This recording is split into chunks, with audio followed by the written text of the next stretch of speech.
చెత్తకుప్పలు, ఢిల్లీలో విమాన యాత్రలు, మాటలు దడేల్, చేతలు తుపేల్, దరఖాస్తులు, దండాలు, దఫ్తర్లు. అధ్యక్ష, ప్రజాపాలన అధ్యక్ష పేరు. ఒకటోసారి, రెండోసారి, మూడోసారి అని 3 సార్లు అప్లికేషన్లు తీసుకున్నారు. 1,25,00,000 మంది అప్లికేషన్లు తీసుకున్నారు అధ్యక్ష. పేదలకి ఏడవైనాయి అధ్యక్ష దరఖాస్తులన్నీ. గల్లంతైనాయా, గాల్లో వరదల్లో కొట్టుకపోయినాయా, FSL అగ్ని ప్రమాదంలో కీలకమైన కొన్ని ఆధారాలతో పాటు ఇవి కూడా కాలిపోయినాయా? నిన్నటి గ్యారంటీ కార్డుల అధ్యక్ష ఈరోజు ఈ రాష్ట్ర ప్రభుత్వాన్ని బాకీ కార్డులుగా మారి వెక్కిరిస్తా ఉన్నాయి అధ్యక్ష. అధ్యక్ష, ఒకటి వాస్తవం, T20 వరల్డ్ కప్ మొన్న ఇండియా గెలిచింది అధ్యక్ష. కానీ 420 వరల్డ్ కప్ పెడితే మాత్రం వీళ్ళే గెలుస్తారు అధ్యక్ష. అది మాత్రం పక్క, అందులో అనుమానమే లేదు అధ్యక్ష. మీ మేనిఫెస్టో మీరే చదువుకోండి ఒకసారి. చదువుకొని చెప్పండి, ఎన్ని పూర్తి చేశారు, ఎన్ని పూర్తి చేసినారు, ఎన్నిటికి బొందబెట్టినారు, ఎన్నిటిని మంగళం పాడినారు, ఒకసారి చెప్పండి. ఈ మధ్యన ముఖ్యమంత్రి గారు మాట్లాడుతూ ఒకటి చాటు చెప్పారు అధ్యక్ష, నేను కర్ణుడు లాంటి వాడిని అని చెప్పాడు అధ్యక్ష. కరెక్ట్ అధ్యక్ష, ముఖ్యమంత్రి గారు నిజంగానే కర్ణుడు లాంటి వాడు. ఎన్నికలకు ముందేమో దాన వీర శూర కర్ణ, ఎవరు ఏదడిగినా ఓకే, ఇది అంతే ఇదంతే, మీకు ఇంతిస్తా అంతిస్తా. ఇప్పుడు ఎన్నికలు అయిపోయినాక మాత్రం ఓట్లు పడ్డాక అధ్యక్ష కుంభకర్ణ, పత్తాలేడు అధ్యక్ష.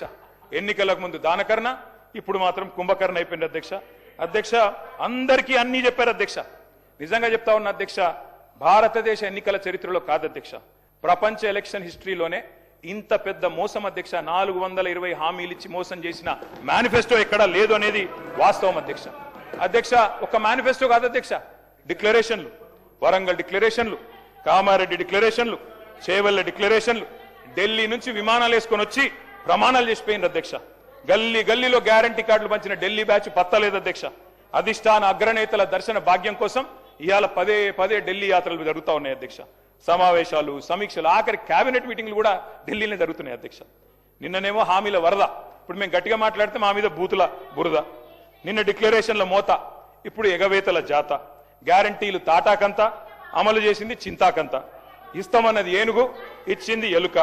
పని చారానా, ప్రచారం బారానా అధ్యక్ష. ఇది వీళ్ళ పనితీరు అధ్యక్ష. అధ్యక్ష, వాస్తవం ఏంటంటే ఇక్కడనేమో జనం అచ్చ తెలుగులో తమ ఆవేదన వెళ్ళబోసుకుంటున్నారు అధ్యక్ష. వీళ్ళేమో మలయాళంలో, మరాఠీలో, బీహార్లో, హిందీ భాషల్లో గొప్పలు చెప్పుకుంటున్నారు అధ్యక్ష. తెలంగాణ జనం సొమ్ముతో ఇతర రాష్ట్రాల్లో ఎన్నికల ప్రచారాలు చేస్తా ఉన్నారు అధ్యక్ష.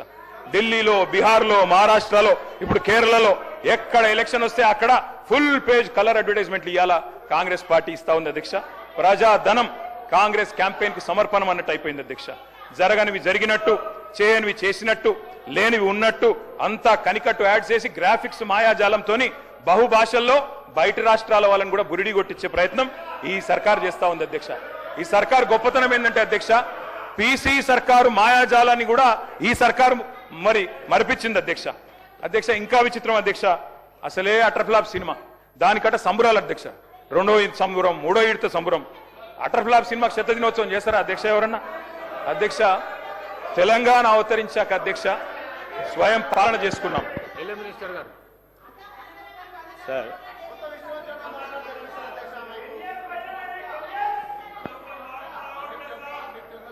సార్ కేటీఆర్ గారు గవర్నర్ గారి ప్రసంగంపై మోషన్ ఆఫ్ థ్యాంక్స్లో అంతా కూడా పూర్తి స్థాయిలో చదువుకొని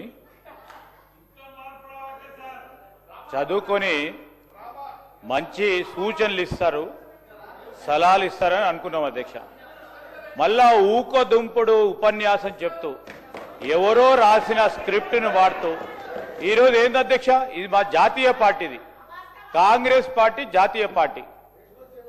ఈరోజు మీరు రీజనల్ పార్టీగా ఉండి ఎన్నిసార్లు చక్కర్ కొట్టిన అధ్యక్ష బీజేపీ ప్రధానమంత్రి ముందట?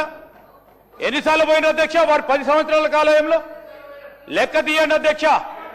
ఈరోజు మాది మా జాతీయ పార్టీ, మా అధిష్టానం కాంగ్రెస్ పార్టీది. ఢిల్లీ నుంచి రాజకీయం ఉంటది, ఢిల్లీకి ఎన్ని మార్లైనా వెళ్తాం. అదేవిధంగా రాష్ట్ర ప్రయోజనాల గురించి ఎన్ని మార్లైనా ప్రధానమంత్రితో కలుస్తాం, మంత్రులతో కలుస్తాం, చూపెడతా ఉన్నాం ఫలితాలు. మీలాగా పోయి ప్రభుత్వాన్ని కాపాడుకునే ప్రయత్నం చేయలే. ఈ రోజు కూడా చెప్తా ఉన్నాం అధ్యక్ష, ఈ రోజు వారు చెప్తా ఉన్నారు ఎన్ని మార్లు పోతారని. ఎవరు రాష్ట్ర ప్రయోజనాల గురించి పోద్దా అధ్యక్ష? రాష్ట్ర ప్రయోజనాల గురించి పోద్దంటారా చెప్పండి అధ్యక్ష. ఇక్కడే ఉండమంటారా అధ్యక్ష? జిద్దు రాజకీయం చేయమంటారా అధ్యక్ష? ఈ రోజు మేము తల ఒగ్గైనా రాష్ట్ర ప్రజలకు సంబంధించిన అభివృద్ధి సంక్షేమం విషయంలో ఢిల్లీకి వెళ్తాం, తప్పకుండా నిధులు తీసుకొచ్చే ప్రయత్నం చేస్తాం. వారు ఇస్తారు ఇయ్యరు బీజేపీ మరి ప్రధానమంత్రి గారు కానీ వారి మంత్రులు కానీ మా ప్రధానమైన ఉద్దేశం లక్ష్యం మా ఆలోచన తెలంగాణ రాష్ట్ర ప్రజలకు సంబంధించిన సంక్షేమం విషయంలో తల ఒగ్గైనా నిధులు తీసుకొచ్చే ప్రయత్నం చేస్తాం తెలంగాణ రాష్ట్ర సంక్షేమాన్ని గురించి దయచేసి చెప్తా ఉన్నాను. ఈరోజు కేటీఆర్ గారు అనుభవజ్ఞులైన మంత్రిగా పనిచేసినారు. అపోజిషన్ లో ఉండి సత్యదూరమైన మాట్లాడితే బయట వాస్తవాలు మాట్లాడితే ఒప్పుకుంటాం అధ్యక్ష. ఈరోజు మీరు ఫ్లాప్ అయిన సినిమా అంటున్నారు. ఫ్లాప్ అయింది 2023లో ఫ్లాప్ అయింది మీరు. సరే ఫ్లాప్ అయింది అనుకోవచ్చు, సినిమాలు అప్పుడప్పుడు ఫ్లాప్ అయితే అనుకోవచ్చు. మళ్ళా సర్పంచ్ ఎన్నికలు అయితే దాంట్లో ఫ్లాప్ అయినరు, మళ్ళా మున్సిపల్ ఎన్నికలు అయితే దాంట్లో ఫ్లాప్ అయినరు, పార్లమెంట్ ఎలక్షన్ లో పూర్తి స్థాయిలో ఫ్లాప్ అయినరు. ఇంకా ఎన్నిసార్లు ఫ్లాప్ అయినాక మమ్మల్ని ఫ్లాప్ అంటారు అధ్యక్ష? ఇదేంది అధ్యక్ష? మీరు ఏదైనా వాస్తవాలు ఉంటే మాట్లాడండి. మా గౌరవ సహచరులు కానీ మేము కానీ మీకున్న అనుభవాల రీత్యా మీరు ఏదైనా మంచి సూచనలు ఇచ్చే రాసుకోవడానికి మళ్ళా తిరిగి దాంట్లో పెట్టడానికి ప్రయత్నం చేస్తాను తప్ప ఇక చెప్పేదే చెప్పుకుంటూ ఇంటున్నారని ఏదైనా తిట్టుకుంటూ పోతుంటే అధ్యక్ష మేము ఓపికతోనే వింటా ఉన్నాం. మా మంత్రులం కానీ మేము కానీ నిన్న సిఎల్పి జరుగుతూ ఉన్నప్పుడు ముఖ్యమంత్రి గారు వారు చెప్పింది వారు ఏదైనా మంచి మాటలు మాట్లాడితే రాసుకొని తిరిగి ఏదైనా మంచి విషయం ఉంటే మనము బడ్జెట్ పెడతా ఉన్న సందర్భంలో కానీ డిమాండ్స్లో కానీ దానిలో మార్పు తీసుకొచ్చే ప్రయత్నం చేద్దామని ఒక మంచి సానుకూలంగా మాట్లాడితే మళ్ళా అదే భాష అధ్యక్ష, అదే చెప్పిందే చెప్పుకుంటూ పోతా ఉన్నారు అధ్యక్ష. వారి 2 సంవత్సరాలకు సంబంధించి గవర్నర్ అడ్రస్ చూడండి, సేమ్ చెప్పిన మళ్ళీ ఇదే చెప్తా ఉన్నారు. ఇప్పటికైనా ఆ పందాన్ని మార్చుకుంటే రేపు రాబోయే జరిగే ఎంపీటీసీలో జెడ్పీటీసీలో కొద్దిగా మెరుగే అవకాశం ఉంటుంది, ఫ్లాప్ కాకుండా ఉంటారు. అది మా ఆలోచన వారికి తెలియజేస్తా ఉన్నాం. స్పీకర్ సార్, మీరు ఢిల్లీకి పోతే మాకు అభ్యంతరం లేదు, మీ నాయకత్వాన్ని కలిస్తే మాకు అభ్యంతరం లేదు, మాకేం బాధ దాంతో. కానీ అధ్యక్ష ఢిల్లీకి పోయి నిధులు తెస్తారేమో అనుకున్నాం అధ్యక్ష, కానీ ఢిల్లీకి పోయి నిధులు ఇచ్చి వస్తున్నారు అధ్యక్ష, అది తేడా. మొన్న చెప్పారు కదా అధ్యక్ష 1000 కోట్లైనా ఇస్తాం, మీరు ఢిల్లీకి పోయి నిధులు ఇచ్చి వస్తున్నారు. ఢిల్లీకి పోయి నిధులు తెచ్చింది సున్నా మీరు. అందుకే అధ్యక్ష ఢిల్లీకి ఎన్నిసార్లు అన్న పోండి, మాకేం అభ్యంతరం లేదు. మధ్యాహ్నం మళ్ళీ పోతున్నారట, పోండి, మేమే వద్దంటలేం. సకుటుంబ సపరివార సమేతంగా ఉండండి, అభ్యంతరం లేదు. అధ్యక్ష మీరు అన్నారు శ్రీధర్ బాబు గారు ఏమన్నా మంచి విషయాలు ఉంటే చెప్పండి అన్నారు. శ్రీధర్ బాబు గారు మీరు మీ డిపార్ట్మెంట్ ఎట్లా పనిచేస్తుందో ఒకసారి వినండి జాగ్రత్తగా. విని దయచేసి మీరు నోట్ చేసుకొని సమాధానం చెప్పండి. అధ్యక్ష నిన్న గవర్నర్ గారి ప్రసంగంలో చెప్పారు అధ్యక్ష, మన ఐటీ ఎగుమతులు 3,13,000 కోట్లకు చేరుకున్నాయి, ఐటీ ఉద్యోగాలు 9,39,000 చేరుకున్నాయని చెప్పారు. అంటే ఇది వాస్తవమైన శ్రీధర్ బాబు గారు మీ కేబినెట్ అప్రూవ్ చేసిందే కదా ఇది గవర్నర్ ప్రసంగం? గవర్నర్ ప్రసంగంలోంచే కోట్ చేస్తున్నాను నేను. మీ కేబినెట్ అప్రూవ్ చేసింది, ఆ కేబినెట్లో కూడా మీరు ఉన్నారని అనుకుంటా ఉన్నా. గవర్నర్ గారి ప్రసంగం ఎప్పుడైనా కేబినెట్ ఆమోదిస్తుంది అధ్యక్ష. కేబినెట్లో మంత్రులందరూ ఉంటారు, ఐటీ మంత్రి గారు కూడా ఉంటారు. వారు ఇచ్చిన ఫిగర్ అధ్యక్ష 3,13,000 కోట్లు ఏది ఎక్స్పోర్ట్స్ అని, 9,39,000 ఉద్యోగాలు. దీని అర్థం ఏంటంటే శ్రీధర్ బాబు గారు 2023-24 ఇది కూడా మీ రిపోర్టే, నాది కాదు, మీ పేపర్ స్టేట్మెంట్ కూడా ఉంది, కావాలంటే చదివి వినిపిస్తా. ఇది మీదే శ్రీధర్ బాబు ఐటీ మినిస్టర్. 2023-24లో ఈ రాష్ట్రంలో ఐటీ ఉద్యోగాల సంఖ్య 9,46,000. మరి నిన్న మీరు చెప్పిన లెక్క ప్రకారం 9,39,000. అంటే మీ ప్రభుత్వం వచ్చిన తర్వాత 7,000 ఉద్యోగాలు తగ్గాయని నిన్న మీరు గవర్నర్ గారి ప్రసంగంలో చెప్పారు. ఇది వాస్తవమా కాదా? ఒకటి. రెండవది విచిత్రమైన విషయం అధ్యక్ష, మరి కుడి చేయి ఏం చేస్తుందో ఎడం చేయికి తెలియదన్నట్టు శ్రీధర్ బాబు గారు బయట స్టేట్మెంట్ ఇచ్చారు అధ్యక్ష. ఇక I'm quoting times of India. Sridhar అన్న మీరేం చెప్పారు? ఐటీ ఎక్స్పోర్ట్స్ 3,60,000 కోట్లు అని చెప్పారు. ఇక్కడ మీకు పంపిస్తాను అధ్యక్ష కావాలంటే 3,60,000 crores. గవర్నర్ గారి ప్రసంగంలో 3,13,000 కోట్లు. ఏది వాస్తవం అధ్యక్ష? మంత్రి గారు బయట చెప్పేడుదా, గవర్నర్ గారు నోటమ్మడి ఇక్కడ చెప్పేడుదా? You should fire your secretary. If this is a mistake, bureaucratic mistake, you should fire them. కేబినెట్లో గవర్నర్ ప్రసంగం ఆమోదించారు, ఆమోదించిన దానిలో కూడా వాస్తవాలు పెట్టరా? ఇక ఈ ప్రసంగానికి విలువ ఉందా, విశ్వసనీయత ఉందా? అంటే 7,000 ఉద్యోగాలు ఐటీ ఉద్యోగాలు మీరు వచ్చాక తగ్గాయి అని మీ ప్రభుత్వం, మీ గవర్నర్ గారు నిన్న చెప్పారు. ఇది వాస్తవమా కాదా దయచేసి నోట్ చేసుకోండి, చెప్పండి. తగ్గిలేదు, పెరిగినాయి, మాదేదో తప్పు జరిగింది తీసి పారేయండి. ఐటీ సెక్రటరీ ఎవరున్నారో తీసి అవతల పాడండి చెత్తబుట్లు.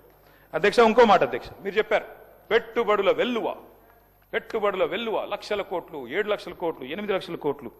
అసలు మేము అడ్డం వచ్చి చక్కెర అడ్డం పడేంత ఇన్వెస్ట్మెంట్లు చెప్తున్నారు అధ్యక్ష. మేము నిజమేమో అనుకున్నాం అధ్యక్ష. ఇది గవర్నమెంట్ వెబ్సైట్ శ్రీధర్ బాబు గారు, గవర్నమెంట్ వెబ్సైట్, ఇది టీఎస్ ఐపాస్ వెబ్సైట్. మీరు చెప్పే మాటలేమో కోట్లు దాటుతున్నాయి అధ్యక్ష. ఎట్లునే అంటే ఒక్క గోబెల్ సమిట్లోనే 5,75,000 కోట్లు వచ్చినాయంట అధ్యక్ష. మరి ఇక్కడ చూస్తే టీఎస్ ఐపాస్ వెబ్సైట్ అందులో చెప్పారు అధ్యక్ష. టీఎస్ ఐపాస్ వెబ్సైట్ ప్రకారం 2023-24లో 22-23 చెప్తా ముందు 22-23లో 3,100 ఇండస్ట్రీలు, 2021-22లో 4,000 ఇండస్ట్రీలు, ఇట్లా వరుసగా 4,000, 3,000 ఆ స్థాయిలో ఉన్నాయి. మీరు వచ్చిన తర్వాత 2024-25లో 2,050, 2025-26లో 1,126. మాటలేమో కోటలు దాటుతున్నాయి, లెక్కలు చూస్తే మరి ఇది ప్రభుత్వ వెబ్సైట్, నా కవిత్వం కాదు, నాది కాదు. You should fire the people who are doing these mistakes. Sridhar Babu గారు, మీరు మా మీద ఒంటికాలతో లేవడం కాదు. దయచేసి మీ డిపార్ట్మెంట్లో మీ గవర్నర్ ప్రసంగంలో ఎన్ని తప్పుల తడకగా రూపొందించారు, దానికి ఏం విలువ ఉంది, ఏం విశ్వసనీయత ఉంది. ఇందాక మీరు లేరు శ్రీధర్ బాబు గారు, మీరు బయట ఉన్నారు. నేను అడిగాను, 2023 గవర్నర్ ప్రసంగానికే దిక్కు లేదు, ఆ రోజు ముఖ్యమంత్రి సంతకం పెట్టిన ఫైల్కే ఇంతవరకు పత్తా లేదు, ఇంకా ఈ ప్రసంగానికి ఏం విలువ ఉంటుందని నేను అడుగుతున్నా. అది అడగవలసిన సందర్భం ఇది కాదా? ఇంకేం సందర్భం ఉంటుంది? అధ్యక్ష, తెలంగాణ అవతరించాక అధ్యక్ష స్వయం పాలన వచ్చింది. తెలంగాణను స్వయం పోషకంగా కూడా మార్చుకున్నాం అధ్యక్ష. అట్లాగే మీరు ఇవాళ చెప్పేది గణాంకాలు అధ్యక్ష, అవి నా కవిత్వం కాదు. కేంద్రం ఆడిటెడ్ స్టాటిస్టిక్స్ ఏం చెప్పింది అధ్యక్ష అంటే 15వ ఆర్థిక సంఘం. Sir, you can give in your reply Sridhar Babu గారు. I just want to set the record straight sir. I just want to set sir. KTR గారు చెప్తా ఉన్న సందర్భంలో వారికి కూడా తెలుసు అధ్యక్ష, ఈ ఎక్స్పోర్ట్స్కు సంబంధించిన అంశం విషయంలో నేను ఆ రోజు ప్రస్తావన చేసింది పూర్తి స్థాయిలో అనధికారికంగా వచ్చిన సమాచారాన్ని వారు ఏ రోజైతే ఈరోజు మార్చ్ సందర్భంలో పెట్టుకొని, లేకుంటే వారు ప్రతి క్వార్టర్లో ఎక్స్పోర్ట్స్కు సంబంధించిన అంశం వచ్చినప్పుడు ఆ రోజు వచ్చిన టాలీ చెప్పడం జరుగుతుంది. నేను చెప్పింది, వారు చెప్పింది అఫీషియల్గా స్టాటిస్టిక్స్ ద్వారా మినిస్ట్రీ ఆఫ్ ఫినాన్స్ వారు ప్రొడ్యూస్ చేసే స్టాటిస్టిక్స్ ప్రకారం అదే అఫీషియల్ రికార్డుగా పెట్టాలని గవర్నర్ ప్రసంగంలో పెట్టడం జరిగింది అధ్యక్ష. 4 నెలల నుంచి ఎక్స్పోర్ట్స్ పెరుగుతూనే ఉంటే కనుక తగ్గటం కాదు. జాబ్స్కి సంబంధించిన అంశం తప్పకుండా పరిశీలన చేస్తాం. ఎక్కడైనా సంఖ్యపరంగా ఉందా, డెఫినెట్లీ దాన్ని చూడటం జరుగుతుంది అధ్యక్ష.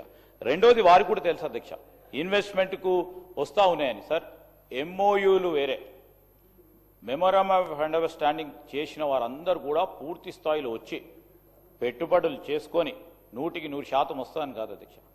ఈరోజు ప్రభుత్వంపై, ఇక్కడ ఉన్న వాతావరణంపై, పరిశ్రమలకు సంబంధించిన వాతావరణంపై, ఇక్కడ ఉన్న మానవ వనరులపై నమ్మకం పెట్టుకొని పెట్టుబడులు పెడతామని ముందుకు వస్తారు అధ్యక్ష. వారికి సంబంధించి కూడా అనేక సందర్భాల్లో ఫైనాన్షియల్ క్లోజర్ కాదు, పార్ట్నర్షిప్ డిస్ప్యూట్స్ వస్తాయి.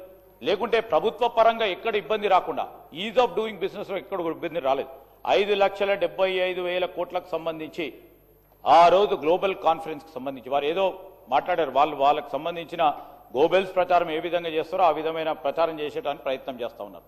కానీ 5,75,000కు సంబంధించిన పెట్టుబడులు పెడతామని ఎంఓయూలు చేసుకోవడం జరిగింది అధ్యక్ష. ఈరోజు 2022, 23, 24, 25 ప్రస్తావన తీసుకొచ్చారు. తక్కువ అవుతుందని కాదు అధ్యక్ష. ఈరోజు పెట్టుబడులు ఏ విధంగా వస్తూ ఉన్నాయి, పూర్తి స్థాయిలో మేము బెట్ చేసిన తర్వాతనే ఎంఓయూ చేసుకున్న తర్వాత, కొన్ని సందర్భాల్లో ఎంఓయూ చేసుకున్న తర్వాత అధ్యక్ష ఆ కంపెనీస్కి సంబంధించిన సమాచారాన్ని అన్నిటిని కూడా సేకరించి వాళ్ళకి వయబిలిటీ ఉందా లేదా అని అంతా కూడా చేయటం జరుగుతుంది. వారికి కూడా ప్రత్యేకంగా తెలుసు, because he is well experience in that department. So ఇవన్నీ కూడా పక్కదారి పట్టించే ప్రయత్నం చేయకుండా it's only creating a positive environment for welfare of the industries and also to bring in the investment to the state. సరే, ఎక్కడైనా సంఖ్యాపరంగా ఎక్కడైనా మిస్టేక్ ఉన్నా తప్పకుండా సవరణ చేసుకుంటాం. ఎందుకంటే ఇట్స్ బోత్ రిఫ్లెక్ట్స్. మీరు గత 10 సంవత్సరాలు ఇక్కడ ఉండి పనిచేసిన రాష్ట్ర ప్రజలకు సంబంధించిన సంక్షేమానికో ఇన్వెస్ట్మెంట్కి సంబంధించినప్పుడు మేము అటు కూర్చొని ఎప్పుడు కూడా ఇబ్బంది పెట్టలే, ఎందుకంటే రాష్ట్రానికి సంబంధించి. కానీ ఈ రోజు మేము ఇక్కడ కూర్చొని పనిచేస్తా ఉన్నప్పుడు మీరు కూడా పెట్టరని ఆలోచన చేస్తా ఉన్నాం. రావద్దు, పెట్టుబడులు రావద్దు, ఆ భయభ్రాంతులను సృష్టించామంటే మేమేం చెప్పలేము అధ్యక్ష.